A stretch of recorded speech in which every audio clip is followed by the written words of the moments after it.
Friends, అందరికీ నమస్కారం. Welcome back to me Nagalakshmi ఇంటి వంట. ఈరోజు వీడియోలో స్వీట్ షాప్లో చూస్తూ ఉంటాం కదా శనగపప్పు చకోడీలను ఇప్పుడు ఈజీగా ఇంట్లోనే తయారు చేసుకోవచ్చు.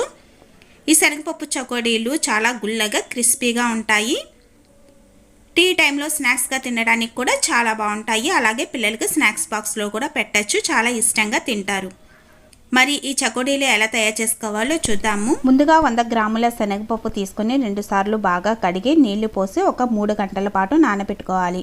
ఇలా 3 గంటల పాటు నానిన తర్వాత పప్పును శుభ్రంగా కడిగి ఒక పొడి క్లాత్ మీద ఆరబెట్టుకోవాలి. పప్పులు తడి లేకుండా ఆరబెట్టుకోవాలి. ఇలా ఆరబెట్టుకోవడం వల్ల ఆయిల్లో చకోడీలు వేసినప్పుడు చిటపటలాడకుండా ఉంటాయి. తర్వాత పిండి కలుపుకోవడం కోసం ఒక బౌల్ తీసుకొని అందులో 1 గ్లాసు పొడి బియ్యం పిండి వేసుకోవాలి. అలాగే 1 గ్లాసు మైదా పిండి వేసుకోవాలి. 1 గ్లాసు పొడి బియ్యం పిండి వేసుకుంటే 1 గ్లాసు మైదా పిండి వేసుకోవాలి. ఇప్పుడు ఈ 2 పిండిలు గరిటెతో మిక్స్ చేసుకొని పక్కన పెట్టుకోవాలి. ఇప్పుడు స్టవ్ మీద ఒక కళాయి పెట్టుకొని స్టవ్ ఆన్ చేసుకోవాలి. ఇందాక మనం ఏ గ్లాస్తో అయితే పిండి తీసుకున్నామో అదే గ్లాస్తో 2 గ్లాసులు నీళ్ళు పోసుకోవాలి. అంటే 1 గ్లాసు పిండి తీసుకుంటే 1 గ్లాసు నీళ్ళు పోసుకోవాలి.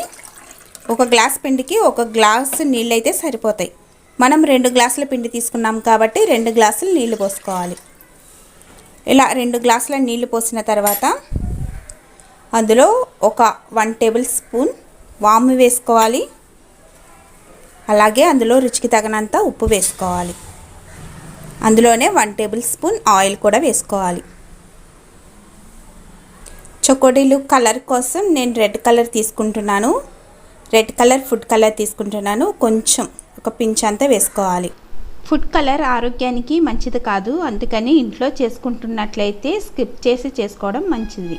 ఇప్పుడు గరిటెతో ఒకసారి బాగా కలుపుకోవాలి. మంటను హై ఫ్లేమ్లో పెట్టి నీళ్ళను మరిగించుకోవాలి. పిండి వేసిన తర్వాత ఉప్పు కరగదండి, అందుకని ఈ స్టేజ్లో ఉన్నప్పుడు కొంచెం వాటర్ చెక్ చేసుకొని ఉప్పు అయితే చూసుకోవాలి. ఉప్పు సరిపోకపోతే ఇంకొంచెం ఉప్పు వేసుకోవాలి. చూడండి, నీళ్ళు ఈ విధంగా బాగా మరుగుతున్నాయి కదా. ఇప్పుడు మంటను సిమ్లో పెట్టుకోవాలి. మంటను సిమ్లో పెట్టి మనం ముందుగా పిండి మిక్స్ చేసి పెట్టుకున్నాం కదా, పొడి బియ్యం పిండి అలాగే మైదా పిండి మిక్స్ చేసి పెట్టుకున్నాం కదా, ఆ పిండి కొంచెం కొంచెం వేసుకుంటూ గరిటెతో కలుపుకోవాలి. ఉండలు కట్టకుండా గరిటెతో బాగా కలుపుకోవాలి.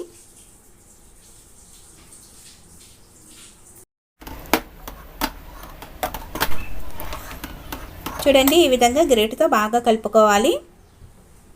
2 గ్లాసుల పిండికి 2 గ్లాసుల నీళ్ళు అయితే కరెక్ట్గా సరిపోతుంది. చూడండి, ఈ విధంగా బాగా కలుపుకున్న తర్వాత స్టవ్ ఆఫ్ చేసుకోవాలి.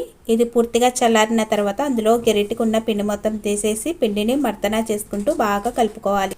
పిండిని 1 నిమిషం పాటు బాగా మర్దనా చేసుకుంటూ కలుపుకోవాలి. ఇలా కలుపుకోవడం వల్ల చకోడీలు గుల్లగా క్రిస్పీగా వస్తాయి. ఇలా పిండి బాగా కలుపుకున్న తర్వాత కొంచెం పిండి తీసుకొని ఇలా ప్లేటు మీద పొడవుగా స్టిక్ లాగా చేసుకోవాలి. చూడండి, ఇక్కడ వీడియోలో చూపిస్తున్న విధంగా ఇలా పొడవుగా స్టిక్ లాగా చేసుకోవాలి. ఇది మరీ మందంగా ఉండకూడదు, అలాగని మరీ సన్నంగా ఉండకూడదు, మీడియం సైజులో చేసుకోవాలి. ఇలా చేసుకున్న తర్వాత మనం ముందుగా నానబెట్టుకున్న శనగపప్పును కొంచెం వేసుకొని వాటి మీదకి అంటుకునే విధంగా రోల్ చేసుకోవాలి. చూడండి, ఇలా పప్పు అంతా కూడా పిండికి బాగా అంటుకున్న తర్వాత మధ్యలోకి కట్ చేసుకొని చూడండి ఇలా చకోడీ షేప్లో జాయింట్ చేసుకోవాలి. 2 మూలలా పట్టుకొని రౌండ్గా లోపలికి జాయింట్ చేసుకుంటే సరిపోతుంది. అంతే, చకోడీ షేప్లో వచ్చేస్తుంది.